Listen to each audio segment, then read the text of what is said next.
నిన్న జరిగింది మాత్రం నిజంగా నాకు చాలా బాధ అనిపించింది. ఎందుకంటే వాళ్ళు రాసిన కంటెంట్‌ని చూసి బాధపడలేదు కానీ, ఇంత నీచమైన మనుషులు బ్రతుకుతున్న సొసైటీలో నేను బ్రతుకుతున్నానా అని అసహ్యంతో బాధేసింది.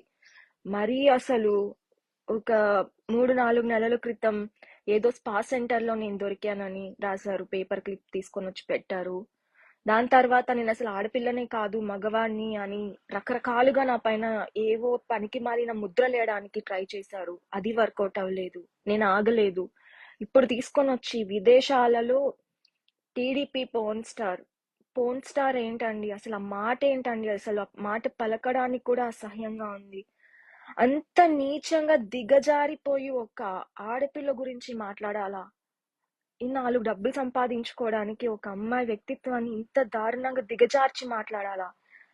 మాకు దిక్కు లేదో అని అడుక్కుంటే ముస్టేస్తారు కదా ఎవరో ఒకరు. మరి ఒక ఆడపిల్ల కన్నీళ్ళు, ఆ బాధ, వాళ్ళ ఫ్యామిలీ పడే బాధతో ఇంత మీరు అసలు ఇలాంటి ట్రోల్స్ వల్ల మీకేమొస్తుంది నాకైతే అర్థం కావట్లేదు. నిజంగా చెప్తున్నా. I'm sorry. ఎంత బాధపడకూడదు అనుకున్నా ఆ చెత్త రాతలు చూస్తూ ఉంటే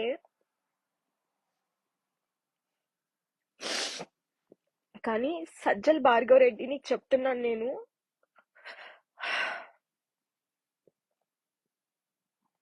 నువ్వు ఏ ఉద్దేశంతో నా పైన ట్రోల్స్ చేస్తున్నావో నాకు తెలియదు కానీ నేను బాధపడుతున్నా.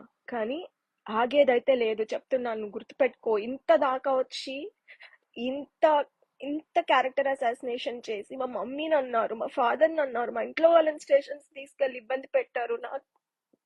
నా క్యారెక్టర్ ని ఇంత ఇంత దిగజార్చారు. కానీ ఇంతవరకు భరిస్తున్నానంటే ఒకే ఒక్క కారణం ఏంటంటే చంద్రబాబు నాయుడు గారు మళ్ళీ పవర్ లోకి రావాలి, యువతకి ఉద్యోగాలు రావాలి, నా అక్కలు తమ్ముళ్ళు లాంటి వాళ్ళు బాగుపడాలి అని ఒకే ఒక ఉద్దేశంతో ఎంత టార్చర్ పెడుతున్నా వీడియోస్ ఆపట్లేదు. కానీ నిన్న చేసిన ట్రోల్స్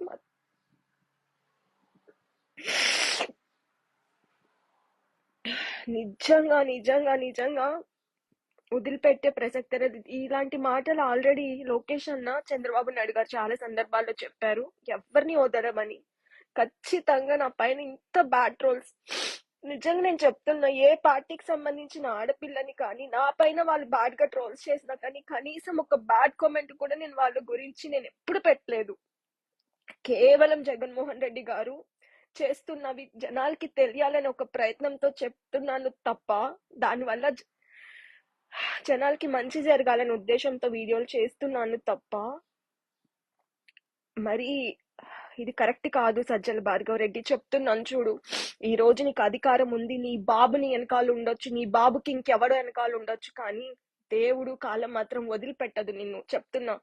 నేను ఆ ఫ్యామిలీకి దూరంగా ఉండి చదువుకోవడానికి డబ్బులు ఖర్చు పెట్టుకొని వచ్చి ఎంత కష్టపడుతూ జాబ్ చేస్తూ నేను బ్రతుకుతూ ఉంటే అలాంటి పనులు చేస్తూ బ్రతకాల్సిన కర్మ నాకేం లేదు. నేను చాలా అంటే చాలా కష్టపడి చదువుకున్నా, ఎంతో కష్టపడి జాబ్ తెచ్చుకొని నా లైఫ్ నేను చూసుకుంటూ ఉన్నదాంతో ఎవరికైనా హెల్ప్ చేస్తాను తప్ప అంత నీచమైన బ్రతుకైతే నేను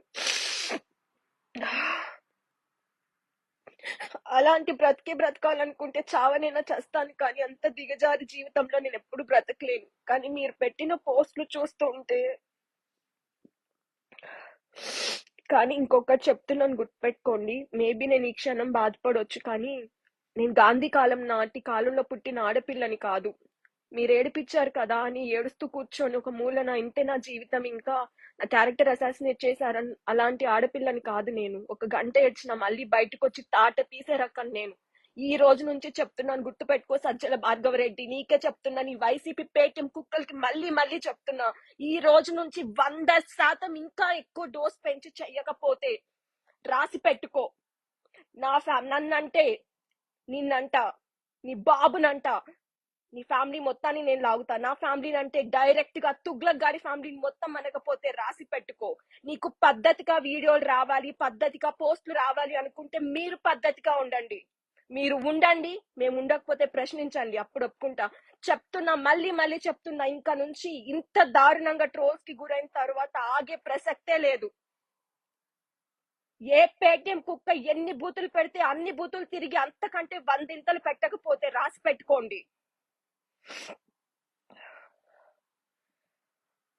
అసలు ఆ రాతలు మరీ అసలు ఒక ఆడపిల్ల గురించి అంత దిగజారిపోయి ఎలా రాస్తారా మీరు? అసలు కడుపు అన్నం తింటున్నారా, ఇంకేమన్నా తిని బతుకుతున్నారా?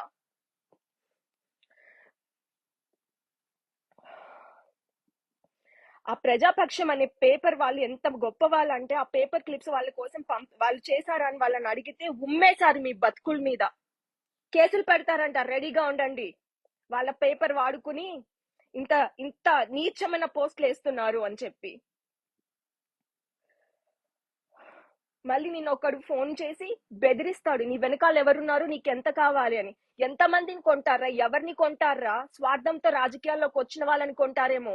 నేను ఏ స్వార్థం లేకుండా నా స్వతహాగా నేను కేవలం రాష్ట్రం బాగుపడాలి, ఒక యూత్ పక్క రాష్ట్రాలకు వెళ్ళి ఉద్యోగాలు చేసుకుంటున్నారు, అలా కాకుండా మన రాష్ట్రంలోనే ఉద్యోగాలు తెచ్చుకోవాలి, నా తమ్ముళ్ళ లాంటి వాళ్ళు బాగుండాలి, నా చెల్లెల లాంటి వయసులో ఉన్న వాళ్ళు బాగుండాలి అని ఒకే ఒక్క ఉద్దేశంతో నేను చేస్తున్నాను తప్ప నేను దేనికి లొంగే రకాన్ని కాదు. మీరు భయపడితే ఆగిపోయే రకాన్ని అంతకంటే కాదు.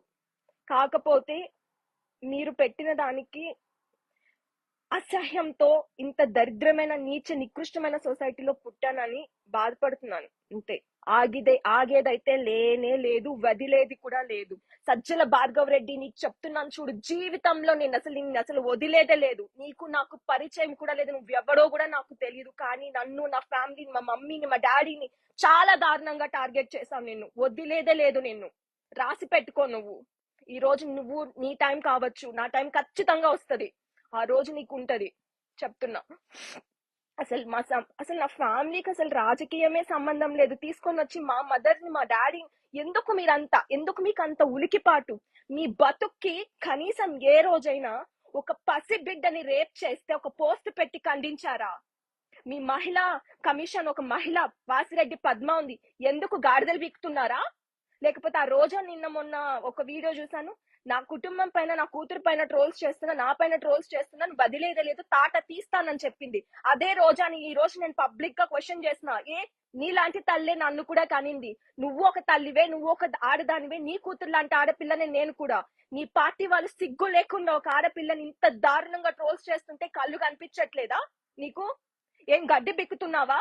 నువ్వు ఒక మంత్రి స్థానంలో నీకు దమ్ము ధైర్యం ఉంటే ఆ రోజు అసెంబ్లీ సాక్షిగా నువ్వు చెప్పావు కదా, గన్ కంటే ముందు జగన్ వస్తాడని. నీకు దమ్ము ఉంటే నిరూపించు. మళ్ళీ దిశ యాప్లు అంటారు, దిశ చట్టాలు అంటాడు. ఎవరికి ఉన్నాయి దిశ చట్టాలు? ఏం పని చేస్తున్నా దిశ యాప్లు? అంతగా దిశ యాప్లు, దిశ చట్టాలు నిజంగా పనిచేస్తూ ఉంటే మీ పార్టీలో 99% వాళ్ళు జైల్లో ఉంటారు ఈ రోజు. కాదని చెప్పండి, నేను ప్రూఫ్స్ తో సహా పెడతాను. ఎందుకు ఇప్పుడే చెప్తాను. గోరంట్ల మాధవ్ గారి పైన దిశ చట్టం నిజంగా ఉంటే వాడు బయట వచ్చేవాడా? ఒక అంబటి, ఒక అవంతి శ్రీనివాస్, ఇంకా వాడి పేరేంటి, దోడలి అనంత శ్రీనివాస్, వాడు, అలాంటి వెధవలు ఉన్నారు. ఇప్పుడు మీ పార్టీలో సిగ్గు లేకుండా సోషల్ మీడియాని వాడి చేతిలోకి తీసుకొని ఒక పనికి మాలిన చదువుకున్న వెధవ ఆడపిల్లల పైన ఫోటోస్, వాళ్ళ ఫోన్ నెంబర్స్, వాళ్ళ డీటెయిల్స్ అన్ని వాట్సాప్ లో షేర్ చేసి వీళ్ళని చూసుకోండి, వీళ్ళ పేరెంట్స్ ని లాగండి, వీళ్ళ జీవితం నాశనం చేయండి అని సిగ్గు లేకుండా చేస్తుంటే మీకు తెలియకుండానే జరుగుతున్నాయా? ఏం చేస్తున్నారు మీరంతా? ఆ హోమ్ మినిస్టర్ ఏం చేస్తుంది? 3 ఏళ్ల పిల్ల, 3 నెలల పిల్ల, 6 సంవత్సరాల పిల్ల, 16 సంవత్సరాల అబ్బాయి, అమ్మాయి, ముసలమ్మలు, ఆంటీలు, గర్భవతుల్ని కూడా వదలకుండా నాశనం చేస్తుంటే ఒక్క పోస్ట్ అన్న వేసి, మీ అధికార పక్షంలో ఉన్నారు కదా, ఒక్కరికన్నా న్యాయం చేయాలన్న తప్పనుందా? ఇదే ఐపాక్ టీము, ఇదే సజ్జల భార్గవ్ రెడ్డి గారి సోషల్ మీడియా టీము ఏ ఆడపిల్లకి న్యాయం చేసిందో చెప్పండి, ఏ ఆడపిల్ల కోసం ఫైట్ చేసిందో చెప్పండి. మీకు దమ్ముంటే, మీకు నిజంగా ప్రజల పైన అంత అత్యుత్సాహంతో మీరు పని చేసేస్తున్నాం, ప్రజల్ని మేము ఉద్ధరించాలి అనుకుంటే ఏ ఆడపిల్లకి న్యాయం చేశారో చెప్పండి. అయినా నాకు తెలియలేక అడుగుతున్నా, మీరు ఏ ఆడపిల్లకి న్యాయం చేస్తారు? అమరావతి రైతుల్ని, మహిళలను కూడా చూడకుండా కడుపులో గుద్ది వాళ్ళని పచ్చి బూతులు తిట్టి పేడ్ ఆర్టిస్ట్ అని నానా రకాలుగా హింసించారు. ఇంకా మీరు ఆడపిల్లలకి న్యాయం చేస్తారా? అసలు ఏం బ్రతుకులు బ్రతుకుతున్నారు మీరు? నాకు అర్థం కాక అడుగుతాను. ఇలాంటి రాజకీయం చేయడానిక? ఇన్ని ఇన్ని చేసి వచ్చింది, ఇన్ని అరాచకాలు చేసి వచ్చింది, ఈ మాత్రం దానికి నువ్వు బాబాయ్ని చంపి అధికారంలోకి రావాలా? ఏ మీ ఈ రోజు ట్రోల్స్ చేస్తున్న ఒక్కొక్కడు ఇష్టం వచ్చినట్టు కామెంట్స్ పెడుతున్నారే, మీ కొంపల్లో ఆడోళ్ళు లేరా? లేకపోతే వాళ్ళు అలాంటి పనులు చేస్తున్నారు కాబట్టి, అలాంటి వాతావరణంలో మీరు పెరిగారు కాబట్టి చుట్టూ ఉన్న ఆడపిల్లలు, చుట్టూ ఉన్న ఆడవాళ్ళు కూడా అలాంటి పనులే చేసి బ్రతుకుతున్నారని చెప్పి ఆ ఊహల్లోనే, ఆ భ్రమల్లోనే బ్రతుకుతున్నారా? బయటికి వచ్చి మళ్ళీ కొంపకెళ్ళి ఆడపిల్ల పెట్టి అన్నమేగా తింటారు, అప్పుడు కూడా మీకు గుర్తురాదా? అరే మనం బయట ఒక అమ్మాయిని ఏడిపించి వచ్చాము, మళ్ళీ ఆడదాని చేతితో అన్నం తింటున్నామని. ఎలారా ఇలా సిగ్గులేని బ్రతుకుతున్నారు? అసలు అవి రాతలా? కనీసం మనస్సాక్షినా ఉండదా రాయటానికి? చేతులు నలుపుతానా? ఎవరు చూసాడ్రా నేను చేతులు నలపటం? మీకు తెలుసా నేను అసలు ఎవరితో మాట్లాడను, నా ఫ్యామిలీతో తప్ప. కనీసం ఆడవాళ్ళతో కూడా నేను మాట్లాడను. అలాంటి నా పైన ఏది పడితే అది రాస్తారా? కనీసం అన్నం తింటున్నారు, ఇంకేదైనా చెత్త తింటున్నారు, నాకైతే నిజంగా అర్థం కావడం లేదు. నైస్ గా కాల్ చేయడం, ఏదైనా మాట్లాడతానేమో అని చెప్పి ఇది చేయడం, మీ బుడబుక్కల బెదిరింపులకి మీరేదో డబ్బులు చూపిస్తానంటే లొంగిపోవటానికి, డబ్బుల కోసమో లేకపోతే డబ్బులు సంపాదించుకొని ఓ లగ్జరీగా బతకాలనే ఆశలతో నేనేం వీడియోలు చేయలేదు. అలాంటివి నా దగ్గర కుదరవు.